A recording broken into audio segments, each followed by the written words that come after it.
پاشش ریاست لخوا دا ظلم او پاچبر روان دی دارنگا په دوکۍ او په ارنایي کې هم د پاشش ریاست لخوا ظلم او قبضهګري روانه ده یو خواته پښتون په ګولۍ ولي بله خواته یې په اقتصادي طور دا توانه او د ژوند اچوي خو بیا پښتانه وایي چې په دې وژل کېږو چې موږ پښتانه یو خو مشر منظور پښتون وایي ته په دې نه وژل کېږې چې ته پښتون یې ته په دې باندې وژل کېږې چې ته تقسیم یې ته ویشل شوی یې د انګریز څخه بیا تر دې تور انګریزه ډیوایډ اینډ رول چې تقسیم یې کا او باچهي ورباندې وکړه واک ورباندې وکړه که نن د چمن پر دې مظلومیت باندې پښتانه پټه خوله پاتې شي که نن د چمن وار دی سبا د سرانان او د پښین او د جنوبي پښتونخوا د نورو سیمو وار دی پښتانه به بې له تفریقه بې له قبیلویته بې له سیاسي توپیره سره راغونډېږي د دې ظالم فاشش ریاست په مخ به درېږي او سوله ییزه احتجاج وکوي دلته ډېر جذباتي خلک وایي چې پښتون ژغورنې غورځنګ دې د تشدد لاره خپله کړي عدم تشدد پرېږدي د دومره منظم ریاست سره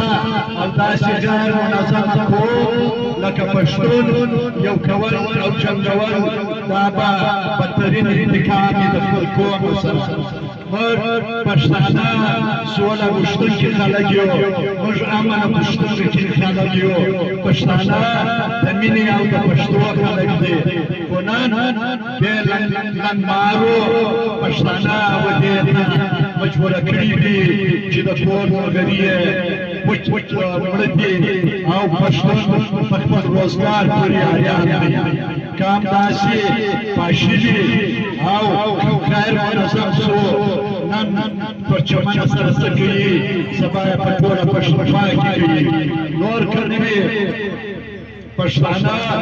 په سوله ییزه توګه باندې په هره ولسوالۍ کې لکه نن چې د پی ټي ایم مشر منظور پښتون اعلان کړی دی چې ټول پښتانه راووځئ او د دې خونخوار وحشي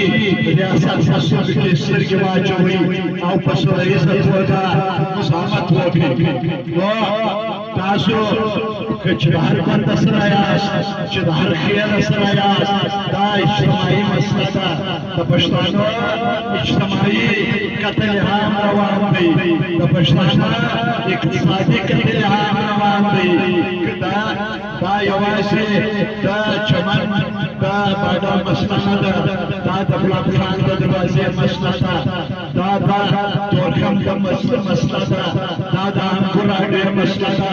که نن بس پاسپورټ پر چمن باندې د باندې رسمي کړي ستا ټول وطن به له تا نه شي ته به بیا لکه نن غلام به یې دی په بازار نو اوس هم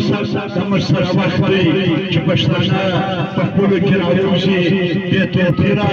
د دې ناروا د دې وحشي د دې خونخوار دښمن په سترګو کې سترګې ور واچوي ځکه چې زموږ وسله بې اتفاقي ده او د هغه څخه دغه وحشي او خونخوار او فاشش ریاست دغه ګټه اخلي نور پکار دی چې پښتانه یو شي او ټول د دې ناولې دښمن په سترګو کې سترګې ور واچوي